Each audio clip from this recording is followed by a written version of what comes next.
Want to know how to fix TubeBuddy not working on YouTube Studio or Facebook? Well, no worries. In this video, I'm going to show you an easy step-by-step guide on how you can do it. It's super simple and under the minute, so let's get right into it.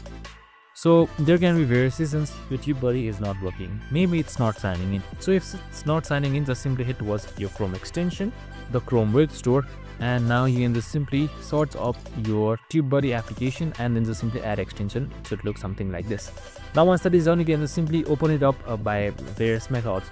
So what you can do is you can just simply hit towards TubeBuddy and it should be open just like this right here. So I'm just going to show you in a bit. So you can just simply head towards this icon right here and scroll down, and here should be single account, just simply select that and then select dashboard, and it should be under your account easily. So if this still doesn't open, you can just simply remove the extension and make sure you switch the YouTube account once and then redo the same process, and it should work for you. And that's it. I hope this video helped. If it did, make sure to like, subscribe and tune in with us for more of these videos.